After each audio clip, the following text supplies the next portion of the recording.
दोस्तों आगे बढ़ने से पहले एक छोटी सी रियल लाइफ स्टोरी को ज़रा ध्यान से समझिए। स्टोरी है रोनाल्ड जेम्स रीड नाम के एक बिल्कुल आम आदमी की, जो कि एक बहुत ही आम आदमी की तरह हाई स्कूल ग्रेजुएट होता है। 25 साल तक एक पेट्रोल पंप पे काम करता है और 38 की एज में एक $12,000 का मकान लेता है और पूरी लाइफ उसी मकान में गुजार देता है। 40 साल की एज में उसकी पत्नी की डेथ हो जाती है, पर वे दूसरी शादी नहीं करता और वॉचमैन की नौकरी करता है और इस तरह बिल्कुल आम आदमी की तरह जीता है। लेकिन 92 साल की उम्र में जब रोनाल्ड जेम्स रीड की डेथ होती है तो पता चलता है उसके पास $8 मिलियन यानी कि 50 से 60 करोड़ की कुल संपत्ति थी। अब सवाल यह है कि ऐसा कैसे हुआ?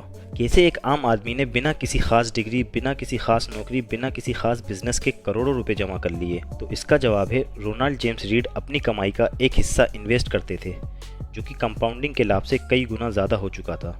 नॉर्मल सा इन्वेस्टमेंट जो उन्होंने लंबे समय तक के लिए किया था, और उस इन्वेस्टमेंट के साथ उन्होंने ज़्यादा छेड़छाड़ भी नहीं की थी। लंबे समय तक इंतज़ार किया और उन्होंने करोड़ों रुपए बना लिए। तो दोस्तों इस कहानी से हमें पता लग गया होगा कि इन्वेस्टमेंट करना कितना ज़रूरी है। अगर आप भी करोड़ों या उससे कई ज़्यादा रुपए कमाना चाहते हैं तो आज से ही इन्वेस्टमेंट स्टार्ट कर दें। इसीलिए हम लेकर आए हैं 5 इन्वेस्टमेंट प्लान जिसमें ज़्यादा पैसे लगाने की ज़रूरत भी नहीं है, जो कि मेनली स्टूडेंट्स पे फोकस है। तो चलिए बिना किसी देरी के उन 5 इन्वेस्टमेंट प्लान्स के बारे में जानते हैं। सबसे पहला इन्वेस्टमेंट प्लान है आरडी, यानी कि रिकरिंग डिपॉजिट। आजकल कई लोग एफडी और आरडी में बहुत कंफ्यूज रहते हैं, लेकिन दोनों ही काफ़ी अलग हैं। अगर हम एफडी की बात करें तो सब बोलते हैं एफडी में पैसा लगाओ, वहाँ पैसा सेफ रहता है। लेकिन आपको ये पता होना चाहिए कि एफडी में आपको लमसम अमाउंट इन्वेस्ट करना होता है, यानी कि 20,000, 30,000, 50 या उससे भी ज़्यादा, जो कि एक स्टूडेंट के लिए करना पॉसिबल नहीं होता। इसीलिए एफडी में पैसा लगाना एक स्टूडेंट के लिए शायद सही ना हो। लेकिन अगर हम आरडी की बात करें तो हम यहाँ मिनिमम अमाउंट से शुरुआत कर सकते हैं। अगर आप अपने सेविंग अकाउंट से मिनिमम 1,000 रुपये निकाल कर इन्वेस्टमेंट कर सकते हैं तो आप 1,000 रुपये से ही आरडी में इन्वेस्टमेंट शुरू कर सकते हैं। तो बैंक हर महीने आपके सेविंग अकाउंट से 1,000 रुपये निकाल कर आरडी में डालता रहेगा। आरडी का मैच्योरिटी पीरियड 6 से 10 साल तक का होता है और इसमें आपको इंटरेस्ट 4% से लेकर 6.5% तक का होता है। सोचिए अगर आप हर महीने 1,000 रुपये आरडी में इन्वेस्ट कर रहे हैं तो 10 साल की मैच्योरिटी पर 6.5% पर आपको 10 साल बाद 1,60,000 रुपये तक मिलेंगे। आपके इन्वेस्टमेंट पर डिपेंड करता है कि आपका अमाउंट कितना ज़्यादा बढ़ेगा। जितना इन्वेस्ट करेंगे उतना ज़्यादा प्रॉफिट आपको मिलेगा। Government bonds. अब गवर्नमेंट बॉन्ड क्या होते हैं पहले आपको ये बताते हैं। तो जब भी गवर्नमेंट कोई नया प्रोजेक्ट या नई योजना शुरू करती है तो उसके लिए उसे ज़्यादा पैसों की ज़रूरत होती है, तो वो एक बॉन्ड जारी करती है।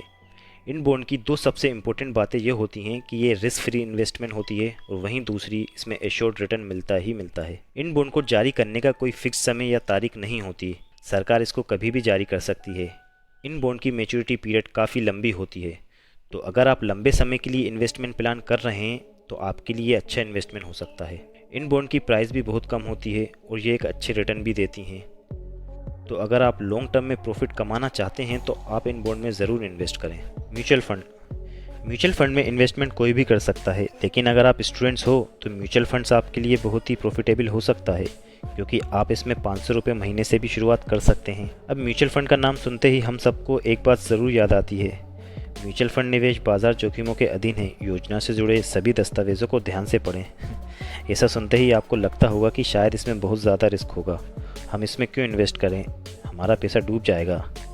लेकिन क्योंकि अभी आप स्टूडेंट हैं, आप यंग हैं, तो आप इतना रिस्क तो ले ही सकते हैं, क्योंकि म्यूचुअल फंड में अगर आप कैलकुलेट रिस्क और अच्छी रिसर्च के बाद इन्वेस्ट करते हैं तो आप 15% तक रिटर्न हासिल कर ही सकते हैं और शायद उससे ज़्यादा भी कर सकें। इसी तरह जैसे जैसे आपके पैसे कंपाउंड होकर बढ़ते रहेंगे, आप अपना इन्वेस्टमेंट अमाउंट भी बढ़ा सकते हैं, जिससे आपको अच्छे रिटर्न मिलेंगे और आपका प्रॉफिट भी बढ़ता रहेगा। वैसे रिस्क के हिसाब से म्यूचुअल फंड्स 2 तरह के होते हैं, इक्विटी म्यूचुअल फंड्स और debt mutual fund. Equity mutual funds बहुत ज़्यादा रिस्की होते हैं, लेकिन रिस्क के हिसाब से आपको रिटर्न भी बहुत ज़्यादा मिलता है। लेकिन डेट म्यूचुअल फंड थोड़ा कम रिस्की होते हैं और रिटर्न भी अच्छा खासा मिल जाता है। तो अगर आप ज़्यादा रिस्क ले सकते हैं तो आप इक्विटी म्यूचुअल फंड में निवेश कर सकते हैं, लेकिन अगर आप कम रिस्क लेना चाहते हैं और हाई रिटर्न भी चाहते हैं तो आप डेट म्यूचुअल फंड में इन्वेस्ट कर सकते हैं। ई गोल्ड। जब भी हम गोल्ड की बात करते हैं तो हम सोचते हैं कि अभी तो हम स्टूडेंट हैं, हम कहाँ से पैसे लाएंगे गोल्ड में इन्वेस्ट करने के लिए। हम फिजिकल गोल्ड परचेस नहीं कर सकते, लेकिन हम डिजिटल गोल्ड परचेस कर ही सकते हैं। डिजिटल गोल्ड हम अपनी सुविधा के अनुसार किसी भी अमाउंट के साथ खरीद सकते हैं। जी हाँ दोस्तों, हम मात्र 100 रुपये में भी डिजिटल गोल्ड खरीद सकते हैं। आप 100 रुपये में गोल्ड खरीद भी सकते हैं और इतना ही नहीं, हर महीने 100 रुपये का इन्वेस्टमेंट करके अपने डिजिटल गोल्ड को बढ़ा भी सकते हैं और इस प्रकार आपके पास डिजिटल गोल्ड की मात्रा बढ़ती ही रहेगी।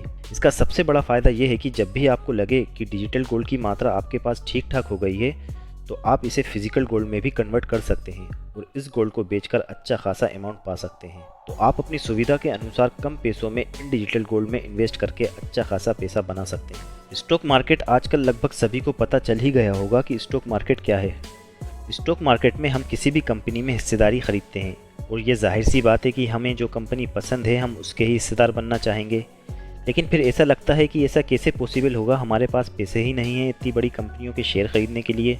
ऐसा बिल्कुल भी नहीं है। स्टॉक मार्केट के माध्यम से हम बड़ी से बड़ी कंपनियों के शेयर खरीद सकते हैं। लेकिन यहाँ पर आपको एक बात ज़रूर ध्यान देना चाहिए कि स्टॉक मार्केट में हमारा पैसा डूब भी सकता है और 10 गुना भी हो सकता है। तो स्टॉक मार्केट में इन्वेस्टमेंट बहुत ही सावधानी से करना होगा। इसीलिए अगर आप स्टॉक मार्केट में इन्वेस्टमेंट करना चाहते हैं तो आपको सबसे पहले रिसर्च करनी बहुत ज़रूरी है। ज़्यादातर लोग सुनी सुनाई बातों में आकर इन्वेस्टमेंट कर देते हैं कि मेरे दोस्त ने इस शेयर में इन्वेस्ट किया और उसे अच्छा प्रॉफिट मिला तो इसलिए मैं भी इसी शेयर में इन्वेस्ट कर देता हूँ। लेकिन आप ऐसा बिल्कुल नहीं करिएगा। आप केवल उन कंपनियों का शेयर खरीदें जिन कंपनियों पर आपको भरोसा हो कि वो अच्छा काम कर रही हैं और उन कंपनियों का फ्यूचर भी बेहतरीन है। इन सारी चीज़ों की जांच परख करके ही आप स्टॉक मार्केट में इन्वेस्टमेंट करने की शुरुआत कर सकते हैं। तो दोस्तों, इस वीडियो में हमने बात की कुछ ऐसे इन्वेस्टमेंट प्लान्स के बारे में जो कि स्टूडेंट्स को हेल्प करेगी उनकी इन्वेस्टमेंट जर्नी शुरू करने के लिए। इन तरीकों में हम कम पैसों में ही इन्वेस्टमेंट शुरू करके अच्छा खासा पैसा कमा सकते हैं। तो दोस्तों, अगर आप भी एक स्टूडेंट हैं और आप भी अपनी इन्वेस्टमेंट जर्नी शुरू करना चाहते हैं तो इन प्लान्स में से आप कौन से प्लान्स में इन्वेस्टमेंट करना चाहेंगे, हमें कमेंट बॉक्स में ज़रूर बताएं।